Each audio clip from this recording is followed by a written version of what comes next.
sisters in Islam and viewers of IQRA TV and those friends who watch IQRA TV on a regular basis. Welcome to Real Talk. I'm your host Iqbal Bana. Again today we have some really interesting guests. All my guests have been interesting so far, I hope, and I hope you found that whatever they've discussed here and shared with you of something of value. But today I'm really deeply honored to have two very, very special people, particularly Ishtiaq Ahmed, who's with me, and Muhammad Ibrahim. Muhammad Ibrahim is the General Manager of the Khidmat Center in Bradford, and Ishtiaq is the Strategic Development Officer of the Khidmat Center, and also provides strategic leadership and administrative support to the Council of Mosque in Bradford. Ishtiaq has worked around social justice and rights, equality and diversity for many, many years. I could do maybe 2 or 3 programs just on the work that he's been doing for 30 years or more that I've known him. Muhammad Ibrahim again is a community activist, has been working in the community, is deeply rooted in community, challenging community tensions, community challenges with the institutional organizations and making sure that our community gets some of the basic issues addressed to them. Brothers, welcome Muhammad Ibrahim Sahab. Thank you for coming here today. And Muhammad Ishtiaq Ahmed Sahab. Ishtiaq is not a stranger, by the way. Many people have seen him on TV, on various different programs, including on BBC News and ITV and other platforms as well. So he will be a familiar face to you. And I'm sure that between us, when we talk about some of the work they do, it will empower you to also start thinking about what you need to do within your communities. So can I just start with Brother Ibrahim about your role as the General Manager of the Khidmat Center. The Khidmat Center, I mean, we have many community centers around in our communities, but throughout the whole of the country. But when I came to your center a few months ago and even previously, I've been really impressed at some of the work you do and the ethos of the work that you have and the strategic framework within which you work and the success that I see of the work that is going on over there across a whole range of issues. How do you manage to do that? Because how did it all start, and what is your main sort of philosophy, ideology behind the center, and what its purpose is there? Well, let me begin and commence with Bismillah ar-Rahman ar-Rahim and Assalamu alaikum to all the viewers of IQRA TV. Alhamdulillah, Khidmat Center has been now up and running for many, many years, almost 13, 14 years now. And we started off from branching off from Council for Mosque, Council for Masajids, who were our forefathers, founders, if you like. And it was in 2004 when Council for Mosques wanted to establish an arm which would be delivery arm of some of the challenges and the issues you were alluding to earlier. And this task was given to Khidmat Center. Right. And Khidmat Center became into being and into existence. And if I take you to the structures of Khidmat Center, I think it's important to share that first so we know exactly what the structure is of Khidmat Center. Khidmat Center is an organization, an entity on its own, which has is company limited by guarantee, and it's also registered charity. Right. So it's a charitable organization. It has got a board of directors. Right. Okay.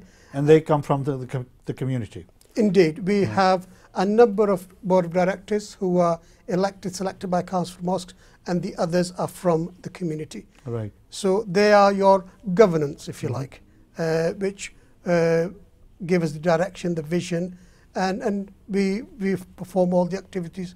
Now, Alhamdulillah, Khidmat Center started up with 2 main strands. And the philosophy, the ethos, the ethics of Khidmat Center is purely based on faith. Right. Because obviously it's been driven from Council for Mosques, and Council for Mosques is a Muslim organization, a faith organization. Therefore, whatever comes from Council for Mosques would have to follow the philosophy, the ethos, within the ambience. principle of Islamic framework. Absolutely, yes. absolutely. Yeah. And that's what we've done, and that's what we do and endeavor to do, alhamdulillah. So the 2 main strands, obviously then these branch out into many different projects and initiatives, are our health and social being and well-being, and education. And alhamdulillah, in those 2 strands, we have a number of initiatives, and I can go on forever. Well, I'm sure you could, yes. I mean, Ishtiyaq was one of the founder members, obviously, Ishtiyaq, and thank you for being here again today. And I tried to get him previously, but he's a very shy guy. If you know him, he really isn't. But he always puts, he's the power behind the sort of the throne. He always puts other people before himself. It's a quality that I've admired in you for a long time. Ishtiyaq, I mean, you are involved both with the Khidmat Center as well as the Council of Mosques, so you have a dual role to play in there. And the Khidmat Center is obviously in the hub of the community in Bradford here. And you've seen it grow and develop, you've seen it sort of born and grown and develop. How have you managed to do something that many other people have not really managed to achieve? Because to run a center of that nature in the way that you do, in my opinion, is quite unique. So what is the secret that you had that enabled you to be so successful? I mean, we'll come back to the services that you provide from the center. I think the credit for the success of Khidmat Center must go to its founding fathers. Council for Masajid, Council for Mosques, itself was established in 1981 as an umbrella organization, as a representative organization for the Muslim community.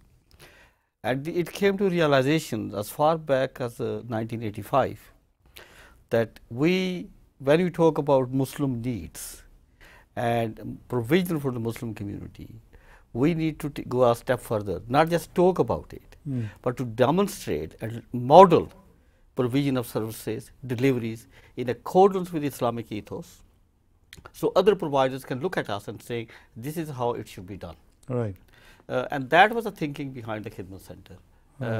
So the whole idea of Khidmat Center is that not that we only provide direct services to the community, but also to demonstrate that when you are actually when you are caring for our elderlies, when you are caring for our people with learning disabilities, when you are caring for our women or young people within Islamic ethos, this is what service model, this is what provision of services should look like. Right. And I think that is what actually makes Khidmat Center very different. Yes, we provide services, but more importantly, it's about raising education, it's about awareness, and particularly enabling other providers, mainstream providers, to say, look at us, Muslim community in Bradford, something like 25%. So you actually then also help shape policies of organizations that need to provide services or have been established to provide services for the wider community. Well, I think, yes, absolutely. And I think you that play is very strategic role in that. Yeah, not only talk to them and say how it should be done, but actually enable them to come and see how it is done and how Muslims deliver care. So that's the other thinking behind the establishment of the Khidmat Center is that for many years, I think, we went around to other providers saying that we want facilities, we want services. We a community, we also should be providers of services and facilities which other people can come and access. So one of the thinking behind the Khidmat Center is that it's run according to Islamic ethos, it's managed by a faith organization, it is run by people from our communities, but the services and facilities are accessed by all communities. People come to our center. They don't have to be Muslim. They don't have to. They have to be local and they have to be people in need. So as a community, why shouldn't we should not be providers of services and facilities which benefit the entire community. And I think that thinking and that vision of the Council Mosque and that vision now being translated by the Khidmat Centers and put into practice is very important. Obviously, yes, and that is something, a laudable sort of objective to start off with, and to deliver what you deliver at the moment. I mean, Ibrahim, you said you deliver a multi-range of services ranging from social well-being to education. I mean, in terms of social well-being and health issues, as well as, do you get involved in the local political structures? I used to put pressure on the local authority, the health authority, to make sure that their services are based around the needs, as you say, of the community. So do you have that strategic engagement? Absolutely, we do.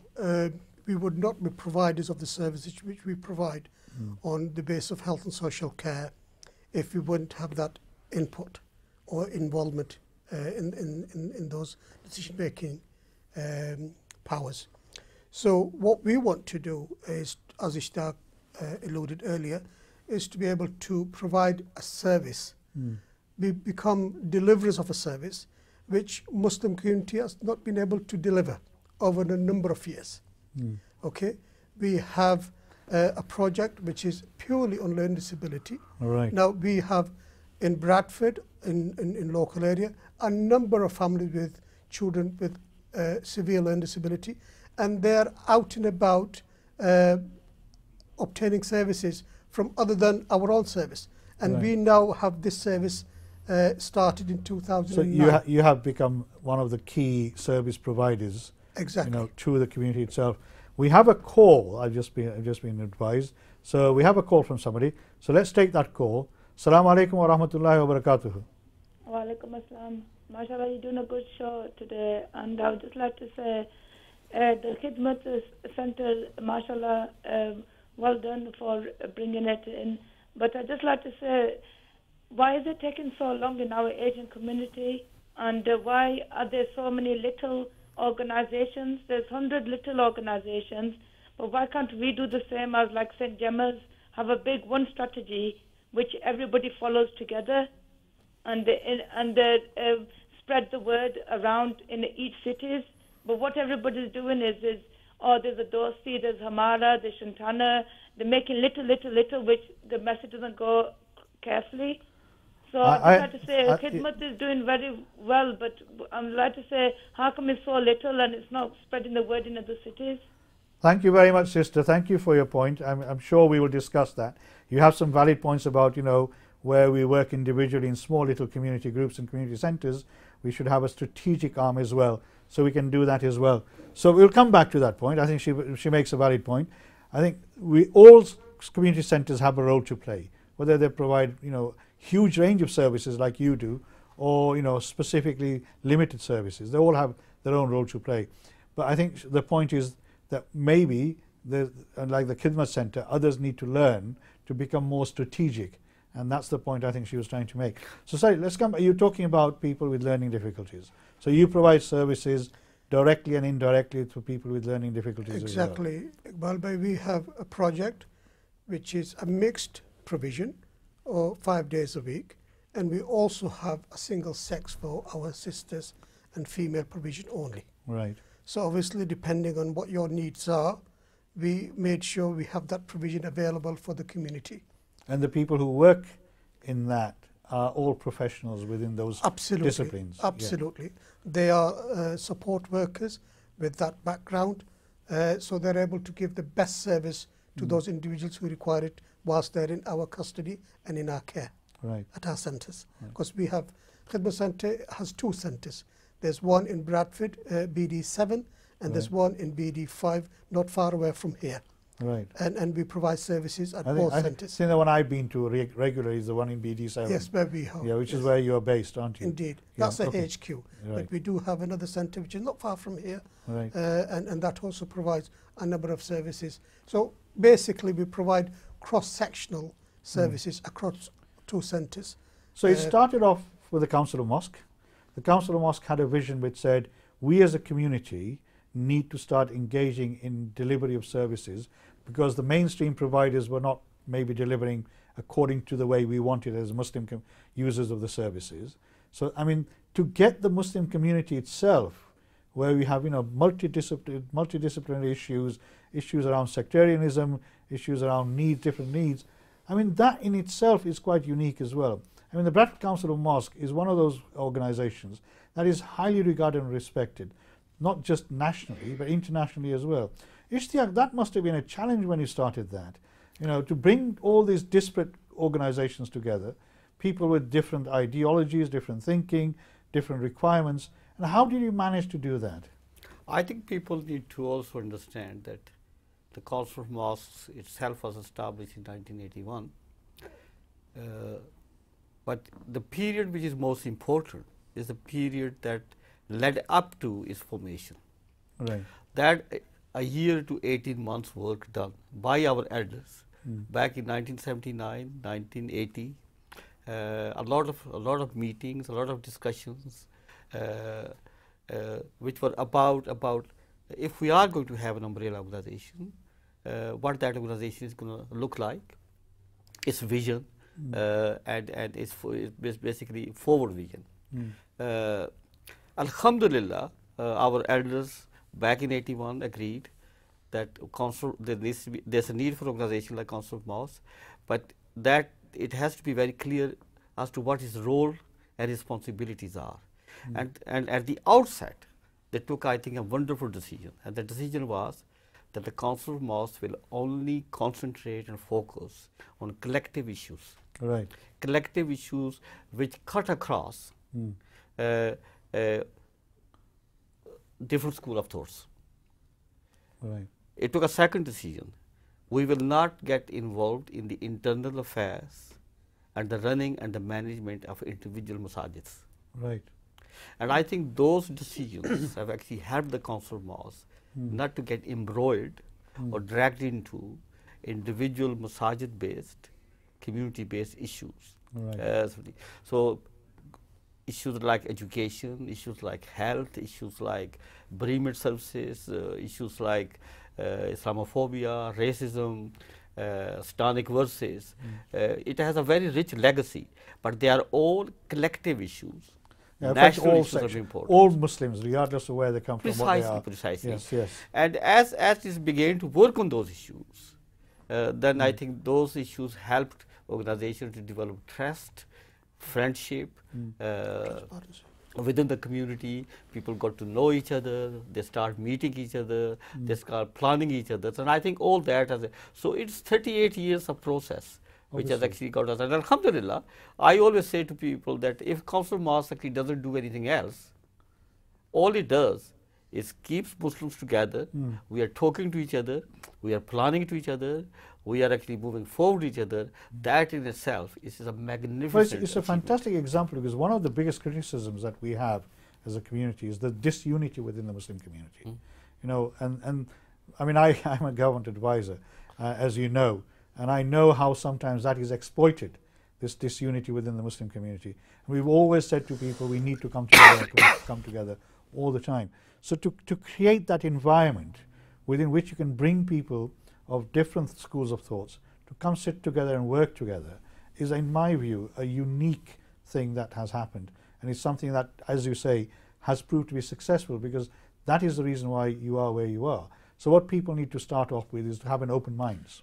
But alhamdulillah, by that we now have something like 9 Council for Mosques in North alone, which you are well of, Blackburn, Bolton, Manchester and others. Some of those have taken inspiration from Council for Mosques in Bradford. Yes. We were instrumental and one of the key founding members of Muslim Council of Britain. So that suggests to me that within our community there's appetite and will and interest for coming together. We're going to be going for a break soon, so go on. There's an appetite for people to work together and come together. What we need to do is make sure that we actually put in place structures which enables our community to do that. I mean, that's a really important sort of subject area to cover. I'm going to have to stop here. Brothers and sisters, we're taking a break, as we normally do. Inshallah, we'll continue with this conversation. In the next part, I want to talk about some of the more strategic issues. So please stay with us. Assalamu alaikum wa rahmatullahi wa barakatuh.